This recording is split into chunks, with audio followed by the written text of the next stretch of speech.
Number 65, calculate the delta H for the process, and then they give us the equation that we want. So in this case, we need to find the delta H for Hg2Cl2, which will yield 2Hg plus Cl2.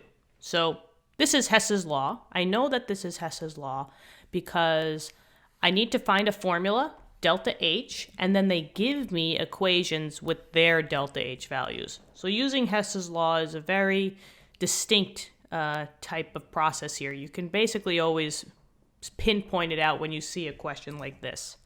So what I'm going to say is I want this equation.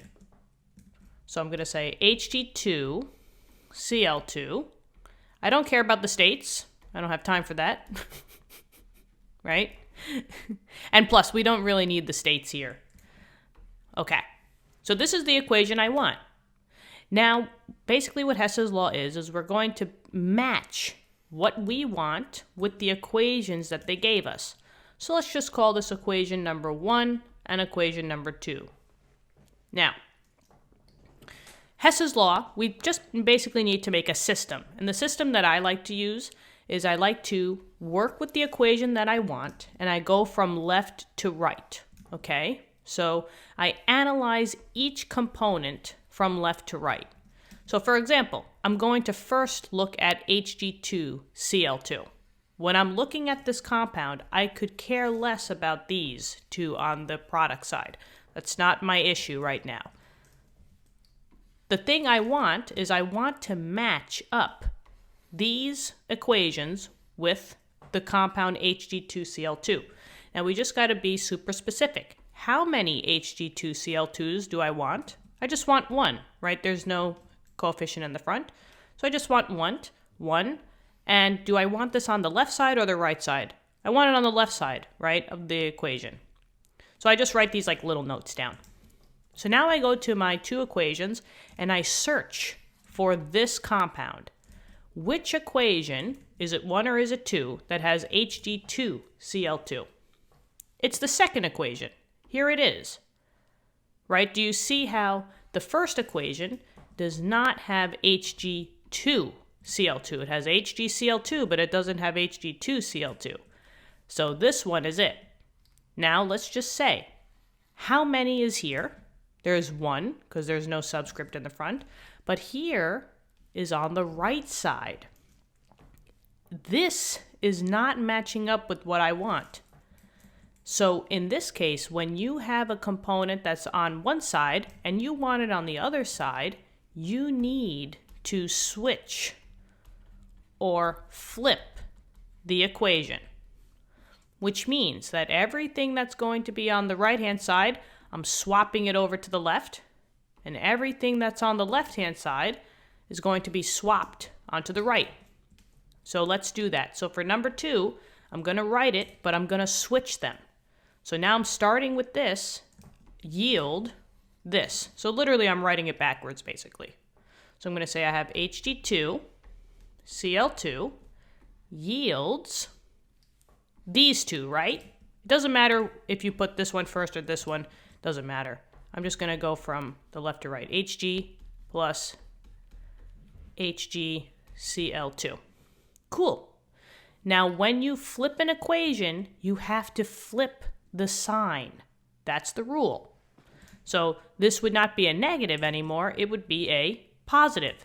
So my delta H is now going to be a positive 41.2 kilojoules. Okay, first part done. Now I go back to my want and I go from left to right. The next one is this guy, Hg. So when I'm analyzing for this, I don't care about this and I don't care about this. I'm only focusing on Hg. It looks like in this case, I want 2 Hg's and I want it on the right side. It's on the right side of the equation. So now I go back to my two equations and I say which equation has Hg in it. And here, there's a trick. I have Hg on the first one and I have Hg on the second one. Here's a trick, guys. If the one that you're looking for is in both equations, skip it. don't even focus on it. Don't waste your time on it. But once you do this, it will come much quicker to you. So since I noticed that this is in both of my equations, I will not even bother. So don't bother about this. Skip over it. The process will work itself out in the end. So now we move on to the next one. So Cl2. And just like before, if I'm looking for this one, I don't care about this and I don't care about this. I want one Cl2 and I want it on the right-hand side. Let's go and scan. Which equation has the Cl2? It's this one, right? This equation doesn't have Cl2.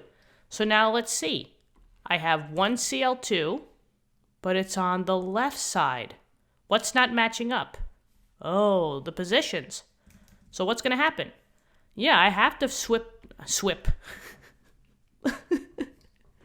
Oh gosh, I have to switch or flip, aka I have to swip it, right? Swip it good. Anyway, I need to get this onto the right side, and by doing that, I have to bring this over to the left side.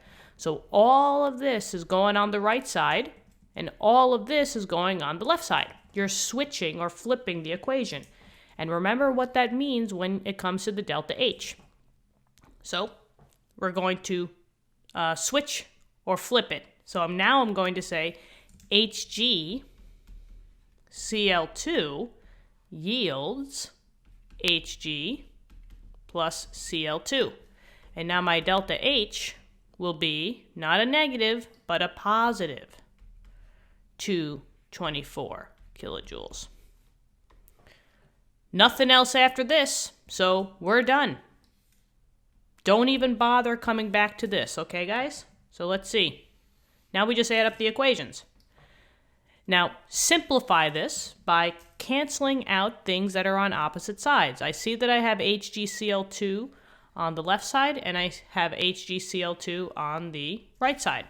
So they will get canceled. But now look here, I have Hg and Hg on the same side. That's addition. So you'll add these two because they're on both sides, they're on the right side. So let's see. I have Hg2Cl2, which will yield, I have 1 Hg plus 1 Hg, so that's 2 Hgs, and then a Cl2. And look, this equation is the same one that I want, so I know I did it right. And now all you have to do is just add the delta H's together. So it will be 41.2 plus 224. So we get 265.2. And that's in kilojoules. And there we go. Look at that. So what do you think, guys? Hess's Law, not too scary. All right? Take your time in the beginning, but once you get the practice in, it will get much faster. All right? You guys got this. So thanks for viewing the video. I really hope this helped. Let me know in the comments. Love talking to you guys. Love seeing how you're doing in your classes. And let's keep moving forward, all right? Yeah. Oh, and if you want to help us out, please press the subscribe button. But if not, that's okay, all right? I'll see you in later lessons. Bye-bye.